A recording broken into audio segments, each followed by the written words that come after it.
welcome to Moments with Marianne. I'm so delighted we're spending this time here today. We have a very empowering show coming right up with special guest Barbara Moore. And Barbara's here today to share with us her new book, Modern Guide for Energy Clearing. Now, Barbara's been writing for as long as she can remember, and she's published a number of books on tarot, including the book titled Tarot for Beginners, Tarot Spreads, the Steampunk Tarot, the Gilded Tarot, the Mystic Dreamers Tarot, and the Tarot of Hidden Realms. So she's here today to share with us her new book, Modern Guide for Energy Clearing. So let's welcome to the show, Barbara. Thank you. I'm really delighted to be here. Oh, it's such a joy to have you here. And what a profound book. My goodness, once I picked it up, could not put it down. It's filled with so much information. I have to ask you, what started you on this path of being the tarot shaman? That's a good question. So I started studying tarot in the 1990s. I was in college and at a party, and someone had a deck and brought it out. And at the time, I was in an interdisciplinary studies program, so I was studying mythology and psychology and art history, regular history, all kinds of things. And somehow I immediately felt that holding the tarot deck, I was holding kind of like the sum of human knowledge in a way. Like it was this template and this tool to discover and explore the meaning of life, both spiritual and physical. And then I've always been a spiritual seeker and never content with any one system or program, and always trying new things. And a few years ago, I became interested in shamanistic practices, and I took some training under a local shaman teacher. I won't say a shaman, but a shamanistic practitioner teacher. And I loved the blending the concepts of this kind of personal exploration of other worlds with tarot. Because tarot is about exploring other worlds and this world and this life. And so just blending those two paths together to form a practice that is unique to me is how that came to be. Well, yeah, I always find it so fascinating with different types of spiritual tools for our practice speak to people. And you often hear people that touch tarot cards, kind of like you, and they get this overwhelming sense, like, gosh, I should be doing this. Or maybe they do energy healing or, get into shamanism like as you did, and they're like, wow, this is really speaking to me. You could feel it really resonates with your soul. Definitely. It definitely did do that. And I do recognize that because I find tarot so useful and so fascinating. And, it's been over 30 years, and I'm still discovering new things about it and how to use it. But it's not for everybody. There are a lot of different tools out there and a lot of different paths that work for different people, and that's kind of the beauty of this world that we live in, that there are lots of ways to explore these things that we feel this yearning in our soul, in our heart to explore. Well, I love the different variations and the choices that we have. And so because your book is such a great resource. My goodness, it has so much information. When you decided you were going to write this book, was it because you had been telling a lot of the people that come to see you kind of the same kind of information? You're like, and they keep telling you, gosh, you need to write a book and get this out there? No, that's not how it happened. It's kind of a silly, weird, kind of a duh moment for me, a duh experience, because it was longer than a moment. But here's what happened. My publisher is Llewellyn. The publisher his name is Bill. My sister's name is Michelle. My sister is a sales representative for Llewellyn, servicing all the metaphysical stores in the United States. So she has a lot of direct contact with the store owners and what they and their customers are looking for. And she said she's been being asked for years for a book that they can give their customers who come in who want to buy a sage stick and cleanse their energy. And there are a lot of books like that on the market already, but they all have really, not all of them, but the majority of them have very specific paths or belief systems associated with them. And so if you are not into angels, this one won't work for you. If you're not into whatever, this one isn't really for you. And so she wanted something more general. And she knows that when I write about tarot, that's kind of one of my strengths, is that I can use neutral language and to make it broad enough so that anybody can come into it and then get the basic precepts and then make it their own. So she asked me if I would write this book, and I said, but I'm not an energy worker. I'm not trained in anything. I don't know anything. And she just kind of looks at me, and she's like, what did you just teach in New York? Because she went with me to the Reader Studio, which is a tarot conference for professional tarot readers that's held every year. And that year I had given a 2.5-hour workshop on the importance of attending to your energy as a reader.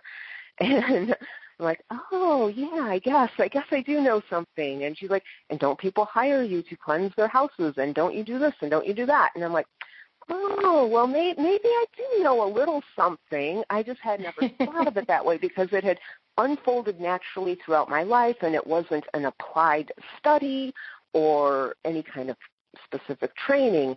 So it took me a while to get used to the idea that I might actually have something to share with people. Well, I'm so glad that you took that path because you're so right.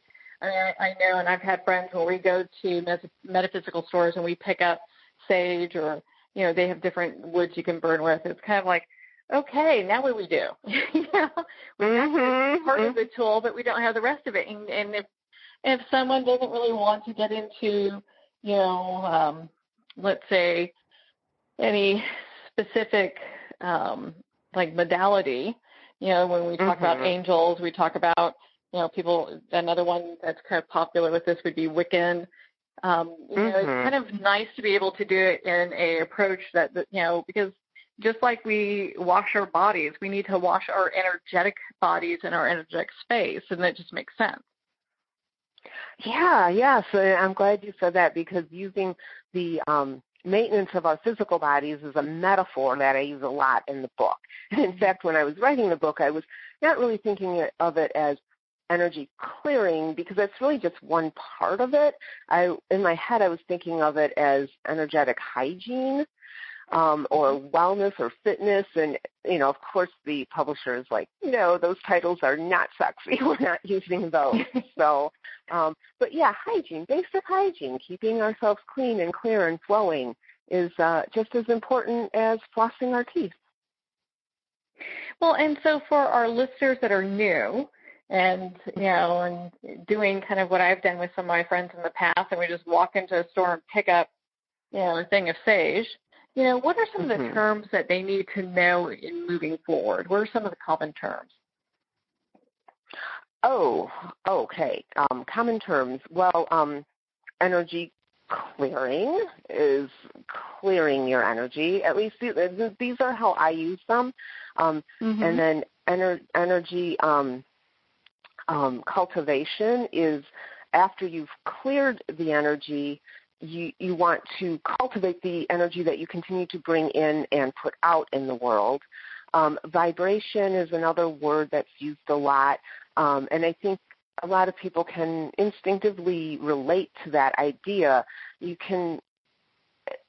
People have often walked into a room and you could feel like the buzzy, vibraty, high energy, if a situation is very fraught or tense, or if you walk into a place that hasn't been occupied in a while or has someone in the room who's very heavily like depressed or something, you can feel the stagnant energy. So I think vibration is an important thing to pay attention to, and people can really understand it because they've had the experience of feeling it, whether they called it vibration or not. Yeah. So and those are, and that's so important because a lot of times when people think, oh, I'm clearing the energy, they don't even think about what do we replace, what do we put in that place now that we've cleared it. Mm-hmm. Right, exactly. So I kind of think of the process in three basic areas: is the clearing, as you said, clearing out the inappropriate energy, and then cultivation, bringing in the energy that you want in your life and want to put out in the world, and then like protection, like building up your boundaries so that you're only taking in what you want and keeping out what you don't want. And that is an important aspect, too, that I think a lot of people don't always pay attention to. And it's so important because, once you realize that you have control over that, it's just mm-hmm. not being kind of thrown around in a pinball machine hitting everything, that you really have control over that. It makes such a big difference. It does. And that's one of the things about energy clearing that I think is important to know is that, in my opinion, my experience, it starts within yourself. Like I think sometimes people go into a shop or seeks out an energy clearing practice because like their home might feel off in some way. Yeah. But the energy in the home, for a large portion of that energy, comes from the people who dwell within it. I do think the land and the building itself, it does have energy as well, but as the human beings who are very actively and always constantly moving energy through us, we have so much control, more control than we think. And even when you were asking about terms earlier, two other terms that I use a lot, not necessarily common in energy clearing practices, but being reactive versus being responsive. And that's where a lot of the work that I suggest that someone do in the book is understanding those 2 points is really important. Reactive, when we are reactive, it's when something happens in our sphere and we just react to it without thinking. And a lot of times those reactions come from wounds or that sometimes we call triggers. And so you just act. And you're not making a conscious decision about that reaction. You're not thinking about the energy that you're bringing into the space where this action took place. Responsive is when something happens around you and you're able to have at least a moment where you're assessing what's going on, thinking about the possible ways you can respond, and then making a conscious choice about the response.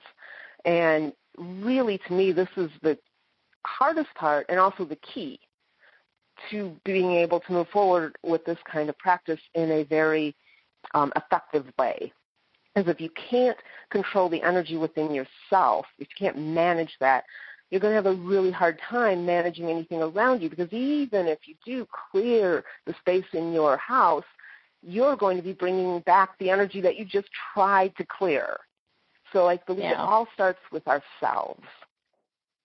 I completely understand that because I've been in, and I'm sure most people can understand when you walk into a building or to a room, maybe it's not one that you're used to, sometimes you can pick up if things feel heavy or just like icky, or like I knew someone that was selling a house and they couldn't sell this house. They were the realtor. They couldn't sell this house because people would go in there and feel like they couldn't breathe. And it was a gorgeous house. It's $1 million home. Couldn't sell it. Took them forever to get the energy cleared because there's all that stagnant energy from the last residence, you know. And you look at that and you're like, ooh, and I actually went in with her. I'm like, oh, you're right, I can't breathe. Yeah, and I think sometimes people might attribute energy like that to, oh, is it haunted or is it a ghost or something like that, or a malignant energy. And while I think that those things can happen, I don't think they're as common as we think they are. I think, like it would have been really easy to say this house won't sell because, there's a ghost energy or we have to bring in an exorcist or whatever. But most of the time, I think it's just like garden variety energy stuff that's going on.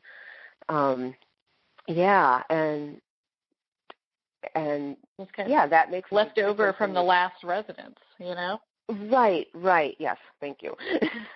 No, I get what you're saying because it was an interesting experience and it was a good way to just kind of feel your way through that kind of process. And you talk a lot about these type of things in your book as well.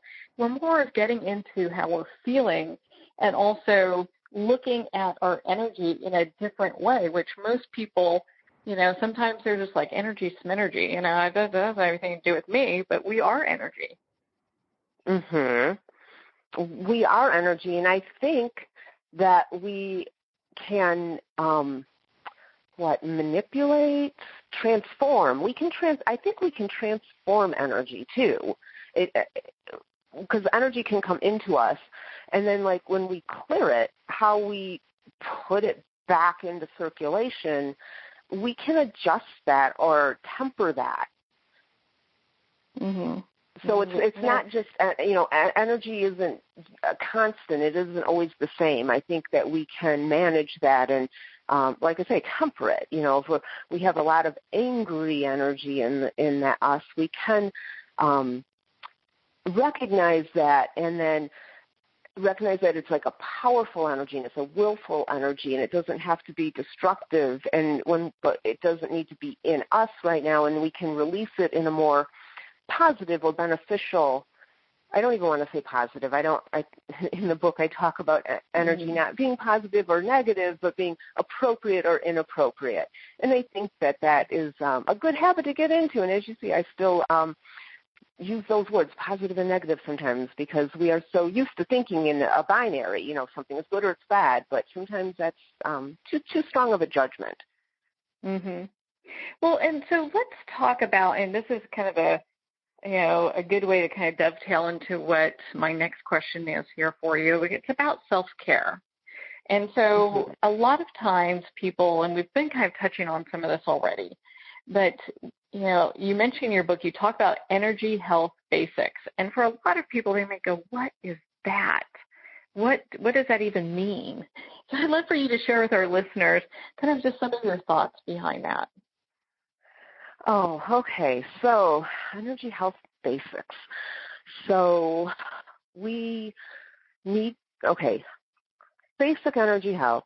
You want to have a routine where you're taking care of yourself as I said, in the same way that you're taking care of your body. You want to have things that are consistent and small enough that you can do them every day without feeling overwhelmed. And this is something I feel really strongly about, is that, because sometimes people might hear about like a 30-day boot camp program or a 30-day things are really popular right now. Change your life in 30 days, or this one thing will change your life. And I think that those kinds of things work for certain kinds of people. Like we said about the tools, there's lots of different tools for lots of different people, depending on what you're like. And I am the type of person who's more of a slow, steady thing. Any big change in my life has come through small, consistent steps. So that's why a lot of the practices I talk about, I encourage people to to do things that will slip into their day as it already exists, instead of like rewriting their day, just so that they can do it. But everything that you want to do to take care of your energy body is to achieve energetic harmony. I think harmony is a nice word, where all the energy within you is working together in a pleasing and peaceful way. And so you want to start to learn to pay attention to the kind of energy that's going on in your body, and note it, and then, is it serving you? Is it not serving you? And when I say serving you, and this is another really important point, is I feel like when we're consciously making choices about our energy, we should have a guiding star or several guiding stars. And those would be your highest values and ideals, like the ideal person you want to be. I think that and that could have several, points to it. And if you're ever confused about, well, what should I do or how should I respond to this, you look to your ideals and values so that you can constantly take a step closer to becoming that person. And the interesting thing about that journey, I think, is with each step you take toward it, you learn more about your ideal and about yourself. So your ideals and values can also change and become, I don't know, maybe more pure or more clear or more harmonious as you take steps closer and closer to it. And I feel like I've totally lost myself in this question. No, that's okay, because you were mentioning values. And I think it's so important, because a lot of times people don't really give that. It may be something they think of every once in a while, but maybe not give a whole lot of thought to. And the topic of values, I feel, is really important. And you talk about this in just our self-care in the book in regards to values and making time each day, so within our normal day. So that way it's not an overwhelm, which I appreciate, because a lot of times when people look at restructuring their day for a diet or for some new activity, a lot of times it feels like, gosh, this is just taking over my life, and then before you know it, they've given up before they started.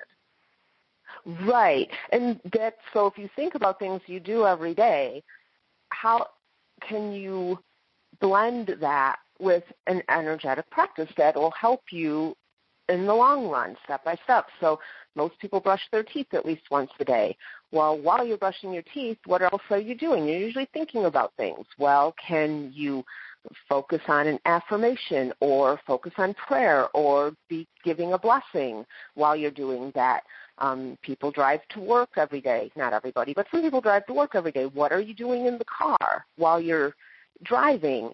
Are you cursing the other drivers or being angry and adding more of that energy into, already fraught traffic situations? Or are you, preparing yourself for your day by bringing in peaceful energy in the midst of chaos? I mean, what a great practice that is. If you can be able to be peaceful in a crisis, you're going to be more effective and helping balance that really chaotic energy. I think a lot of conscious energy work, or when people are walking through the world really aware, that's what you're doing. Like, okay, the situation is extreme in this way, so I'm going to bring the other energy toward it to help balance it. I think energetic harmony has a lot to do with balance. Well, on that note, we're going to pause here for a quick break. We've been speaking with Barbara Moore on her new book, Modern Guide for Energy Clearing. You've been listening to Moments with Marianne. We'll be right back after these messages.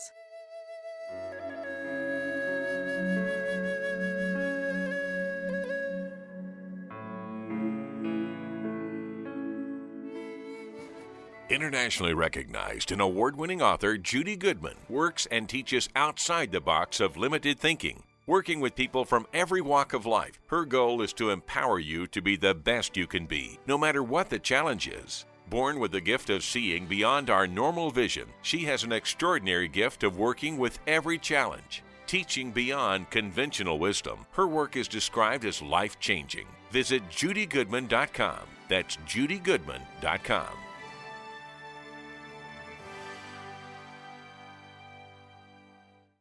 There comes a moment when you realize you're somewhere special, when you discover that each beautiful creature that you see has been rescued from a life of absolute horror and brought to this incredibly free place. Here's where their lives were forever changed and where yours will as well. Discover over 500 tigers, bears, and lions at the brand new visitor center at the Wild Animal Sanctuary just outside Denver. For more information, visit wildanimalsanctuary.org. Discover true freedom at the Wild Animal Sanctuary. Have you ever had the sense that your thoughts might actually be doing something? Ancient secrets of manifesting have been masterfully revealed in the award-winning book Manifesting 123 by Ken Elliott. For the first time, the author's experiences and stories in this book describe exactly how your thoughts can create anything. You've been doing this all your life, but it's never been fully explained for you until now. Visit manifesting123.com for more information today. Manifesting123.com. There are nearly 2 million Americans living with amputation. Many live right here in San Antonio. Becoming an amputee can be scary, frustrating, isolating, but there's no reason to feel alone. The San Antonio Amputee Foundation is here to help support you and guide you toward resources such as home and car modifications and even prosthetic limbs. For more information or to make a donation, visit saamputee.org. We'll help you live a full, active life, one step at a time. San Antonio Amputee Foundation, healing limbs, hearts, and souls.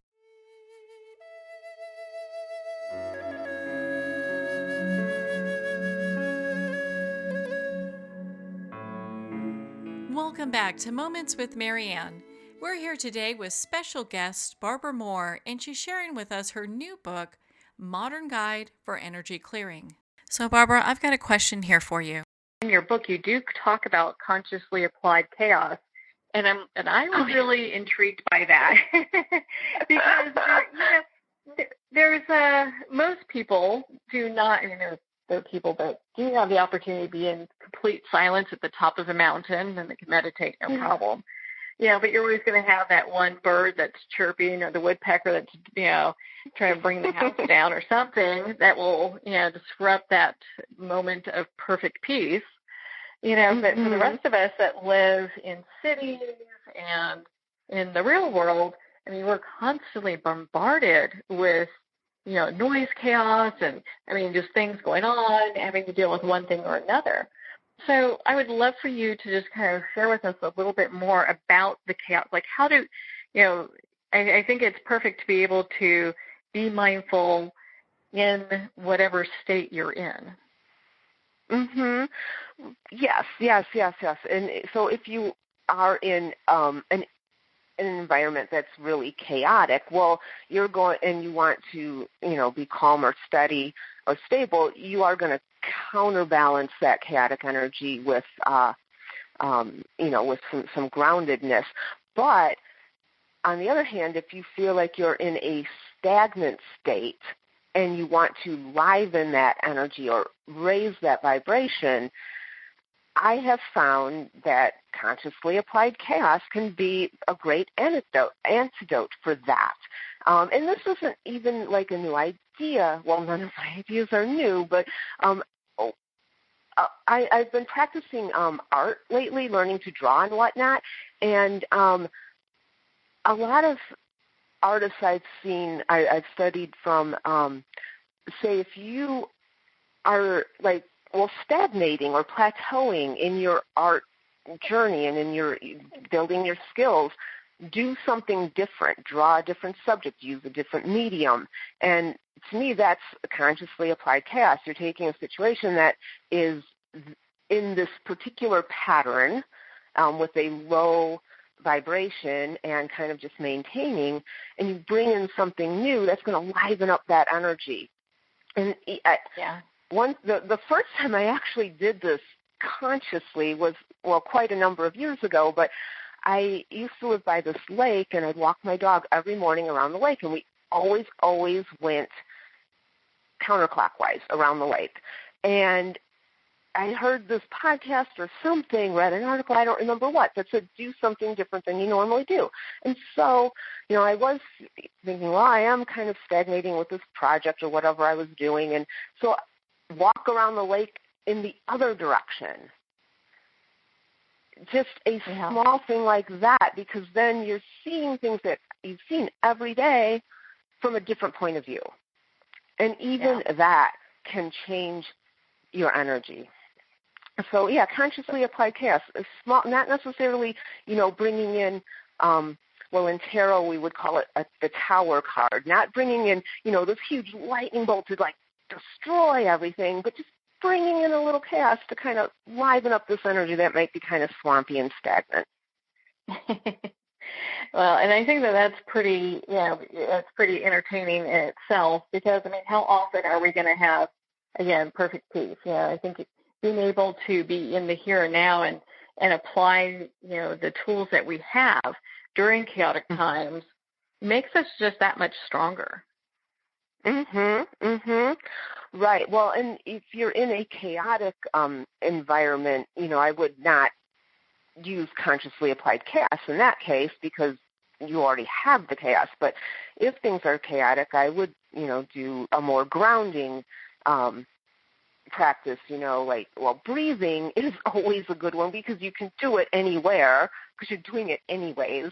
And it is really, really amazing how paying attention to your breath and controlling it, like breathing in for 4 counts, holding it for 4 counts, releasing it for 4 counts, holding the emptiness for 4 counts, just doing that will lower your vibration and can radiate out to the environment that you're in. It is pretty amazing. And I learned this, or had it reinforced when with exercise. One of the fitness people whose videos I watch, she's like, when you're exercising aerobically, and the tendency is to want to pant, breathe like this, and that gets the heart and the whole body more anxious, and that's not conducive to what you're trying to achieve. And so by breathing more slowly while you're exercising, you'll have the energy to do what you're trying to do. Yeah, and so paying attention to the energy that is going on and thinking about what you want will determine what kind of techniques or practices that you use. Well, and I love how in your book you give lots of different examples that people can use for energy clearing. And I would love for you to share with us, because I was surprised, usually when you think of energy clearing, people do think of sage or things like that, but you also talked about water and sound. And I'd love for you to expand on that for us. Oh, sure, yes. Well, water, I think, is a really great tool that we can use to help take care of our energy. Something simple like washing your hands, or sometimes when you're upset, people might say, well, just splash your face with some cool water or whatever, and it's very strange, but it does help. So like washing your hands or taking a bath or shower mindfully for cleansing or clearing is also really useful, and also using water in visual meditation, because it's symbolic, right? And so you're working on this other plane. And this is something else, I don't have a lot of rules or whatever, but, I do have certain main ideas that shape my worldview, and the Hermetic principle, as above, so below, as within, so without. Have you heard that? That idea? Okay. Yeah. So things can be symbolic things, have repercussions in what we would call the real or physical world as well. So using water in creative visualization can be a great way to do that too. Now, one of my favorite ways to use water in that way, this is a creative visualization technique that I learned a while ago, and even though I try not to use specific systems or whatever in my book, there are some things that are just like generally known, like the chakra system, which is what I'm going to talk about right now. The chakra system, if you want to get into it, is hugely complex, right? It's not just the 7 main chakras that we think of, or many Americans are familiar with. Let's put it that way. Yeah. But since, just the rainbow chakras running up and down the spine area, a lot of people are familiar with. So I did include this one because it's not, you don't have to learn all about all the chakras. So what I do is I like to do this one laying down, and then I start at the bottom, your root chakra, and work my way up. And I set them spinning, because like I imagine they're stagnant and they need cleaning, and maybe, their gunkiness is holding them in place or whatever. Whatever you want to do to visualize this, and get them spinning so that they're starting to move and the energy is starting to vibrate a little higher. And once they're all gone all the way up to my crown chakra, and once they're going, I visualize a stream of water coming through my head and down through all the chakras, almost like a chakra car wash, and cleansing them all. And then they're still spinning, and all the, dirt and water and everything's coming off of them, and then slowing them down and stopping them. And, just so you don't even have to use actual water, but use water symbolically as a way for cleansing can be super effective. Well, and I know you also have fire as one of the ways of clearing, and we're not telling people to go use that at home, on their own, but you have a way that they could specifically do this that would be beneficial. Sure, yeah. This comes, because I have explored witchcraft and the Wiccan religion as well as shamanism, and all of these use fire and ritual very similarly. And I even did this as a teenager, and, your listeners may have done the same thing too. You had a relationship, let's say, and you broke up, it ended, and you're angry and you're mad and sad and all this stuff. So you take all the love notes that you had from the person or their picture or whatever, and you burn them, as a way to release or let go and free yourself from it. Now, that may be childish and immature when you're doing it, because you're just so mad at the person, but the kernel of the idea remains the same. When you want to let go of something, burning it is a great way to do that. So sometimes if I'm, wrestling with something, an energetic reaction that's within me that I'm trying to clear, and it's being stubborn, having a little fire ritual can be really effective and cathartic. And, we, like you said, don't do this at home. Well, if you do this at home, use wisdom and common sense, right? It doesn't have to be big and dangerous and scary. It is all romantic and whatever to have a big old bonfire in your backyard and blah, blah, blah, but you don't have to do that. You can have a small fireproof bowl, like a casserole dish or something, or a pan, and just write down what you want to release on a piece of paper. And there's even paper that you can get in metaphysical stores that is designed to burn easy, so you can even get that if you want, but regular paper works really well. And burn it in a ritual or burn it in a mindful way. And I like to use fire for intense cleansing, moving energy that's super, super stubborn and persistent. Yeah, not wanting to do what we want to do is usually move out. And so that kind of actually takes me to my next question, because you talk about blocks, like when people have energy blocks. So what is an energy block, and how do we clear them? Oh, energy blocks. I think you're getting into kind of the meat of things now, kind of the hard part. Where the hard work comes in, the energy blocks. I think that our energy blocks, a lot of times, they come from within us. They're part of what has happened to us.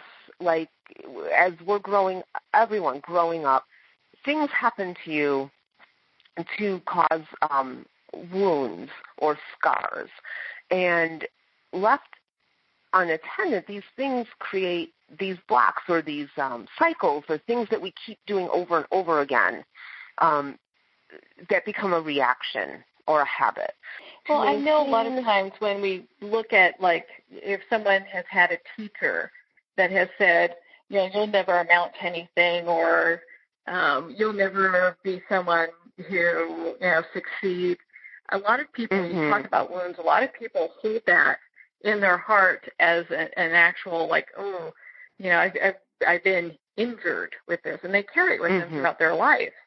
So I would think that, and your book talks about, like, how some blocks can be like this energy stuff.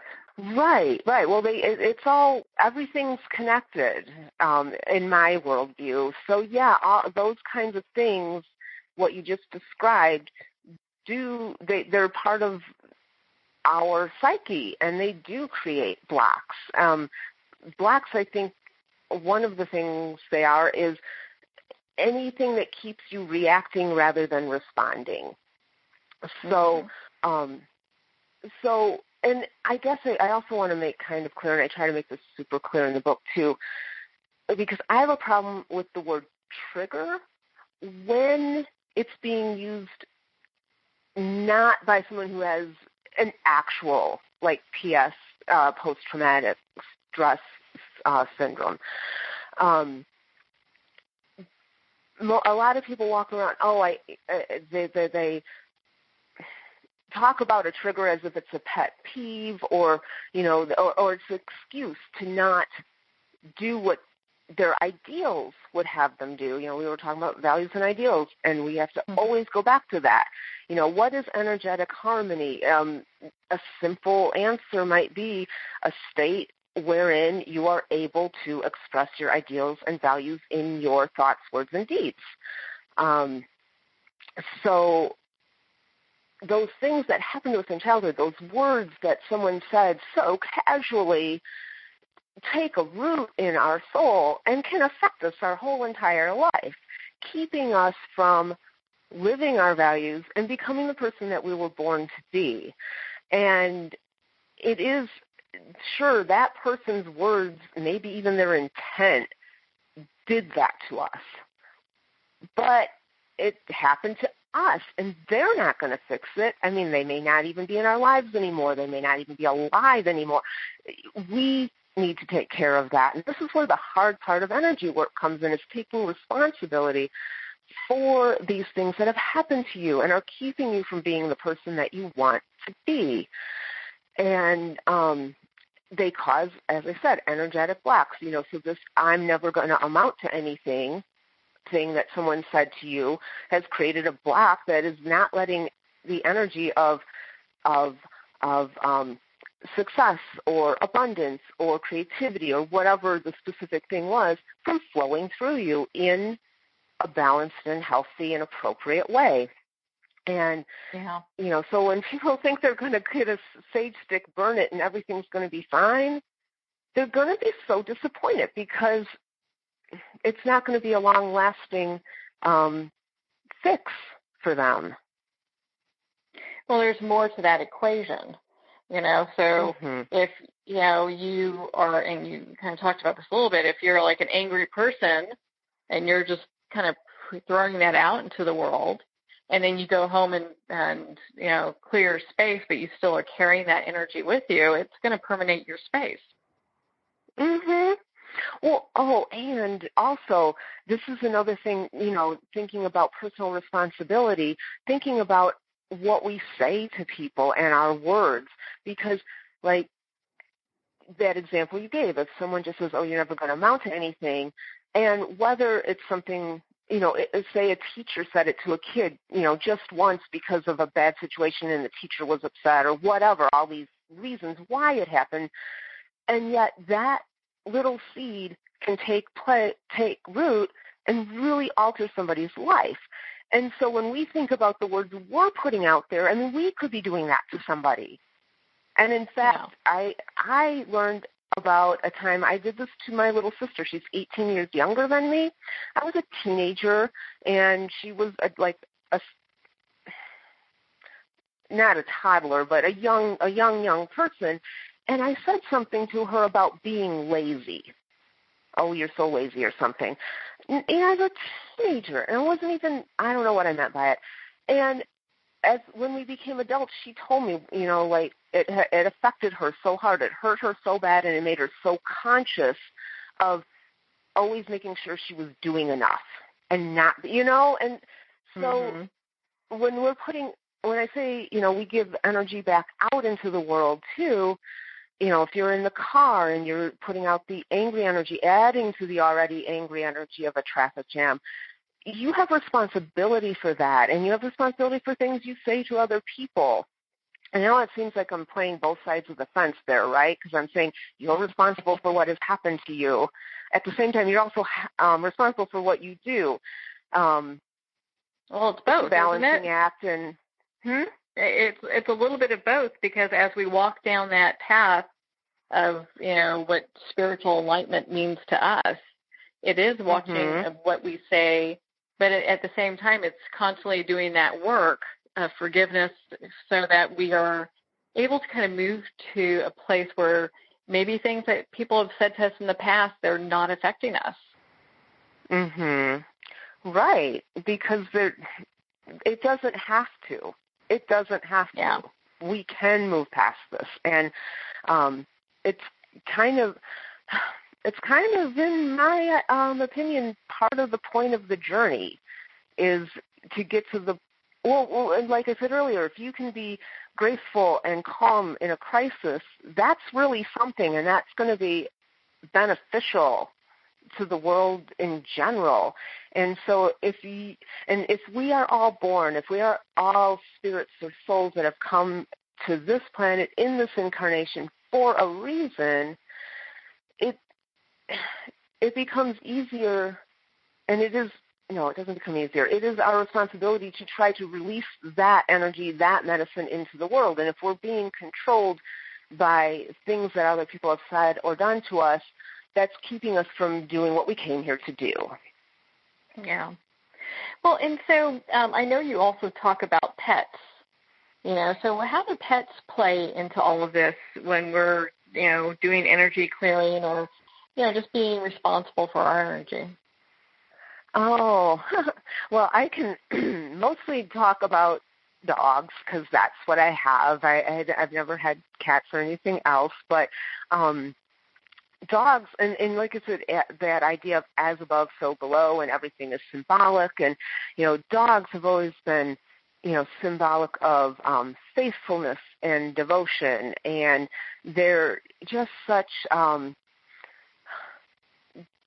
they're closer to, I don't know, like a mindful, grounded physical reality than people are a lot of times, or at least it feels that way. I mean, I'm not in a dog's brain. I don't really know.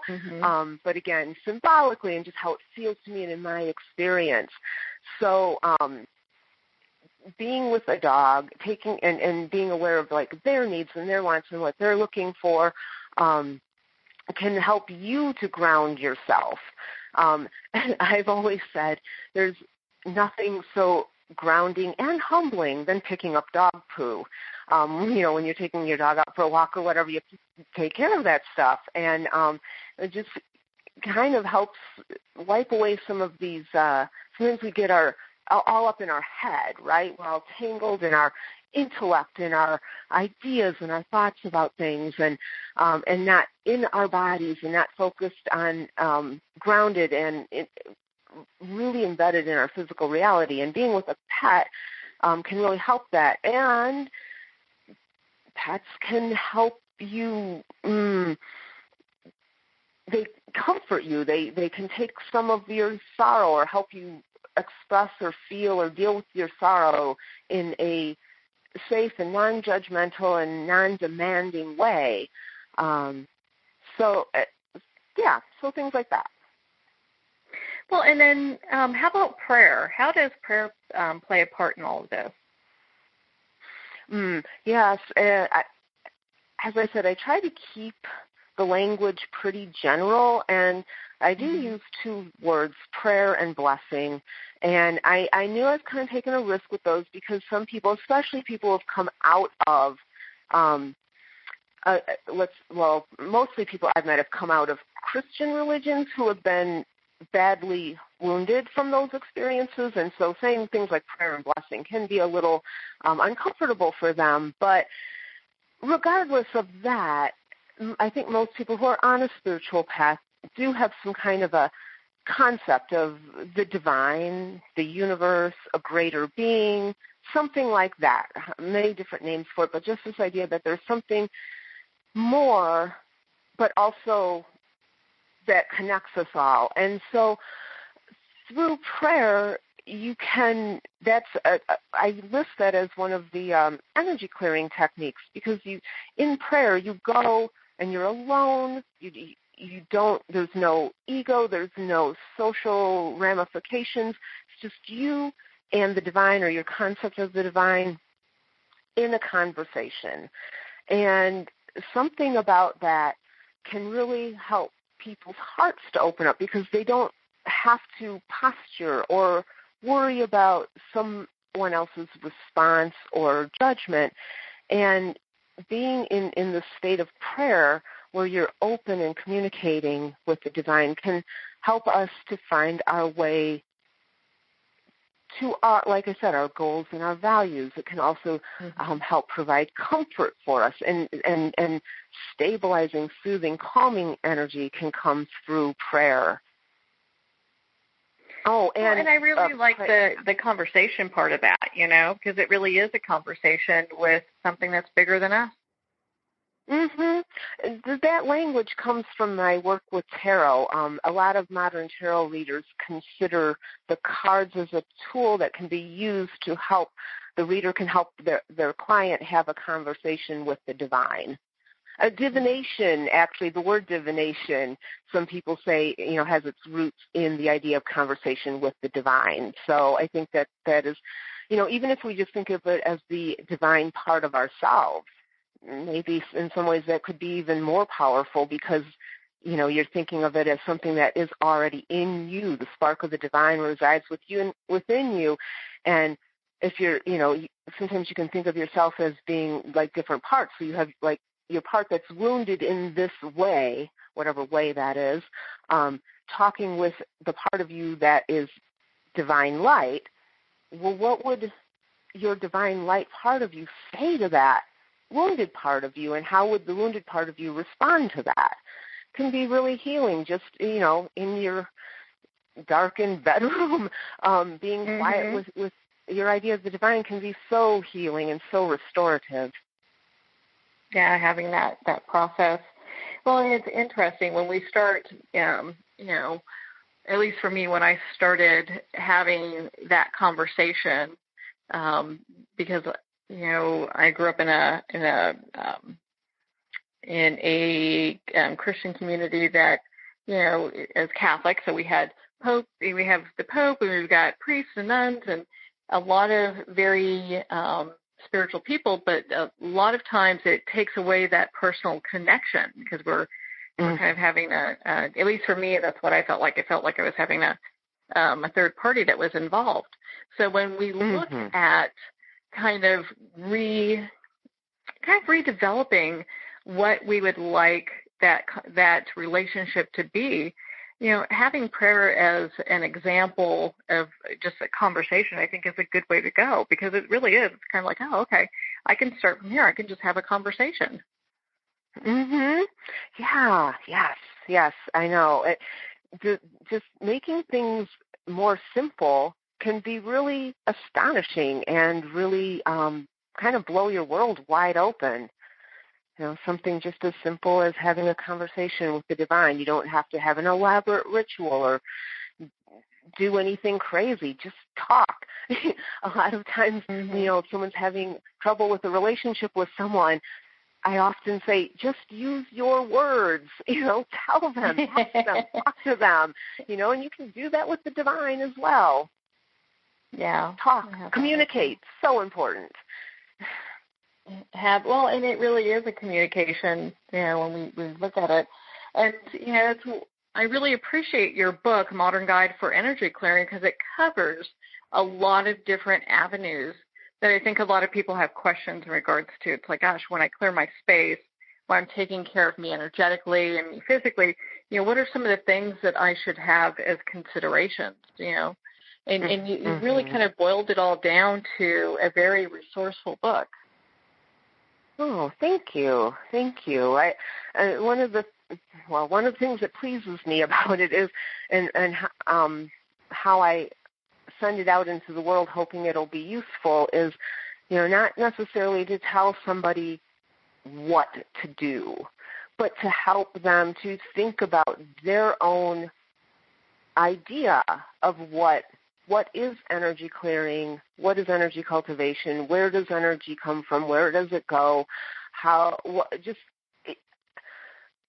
I think that understanding what you believe and what you think is going to help you make a practice that's going to last and become part of your life. And like I said, if you are not doing it consistently and if it doesn't make sense with your belief system, it's not going to be as effective. Yeah, without a doubt. Well, and so, Barbara, gosh, you've got such great information in this book, and I love your website, by the way. Where can our listeners connect with you and be part of your community? Yes. The best place to do that is through my website, which is www.tarotshaman.com. I am not on any social media at all. It's been, almost 3 years I've been off social media, and I did that for energetic reasons, which I kind of talk about in the book a little bit. I allude to it anyhow. But through my website, you can learn a little bit more about me, see what I'm up to. You can also contact me. If you want to email me, I love getting emails. I answer them all, and I would love to hear from any of your listeners who might have some questions or might have read the book and had some questions. Or if you read the book, let me know, how does it work for you or what didn't work for you, because there are always more books in the future to write. So I'd love to hear from people. Well, and I don't doubt you have a few more in you as well, too. I'm sure we're going to be seeing more books as you continue along your journey. So, Barbara, thank you so much for taking the time to be on the show with us here today. It has been my pleasure. I have really enjoyed it. Thank you so much for inviting me. Well, Barbara, it's been such a joy to spend this time with you and, of course, to talk about your new book, Modern Guide for Energy Clearing, which is available at Amazon, Barnes & Noble, and all major retailers. Well, we're at the end of our time today. I would like to thank everyone for tuning in. You've been listening to Moments with Marianne. And remember, make every moment count.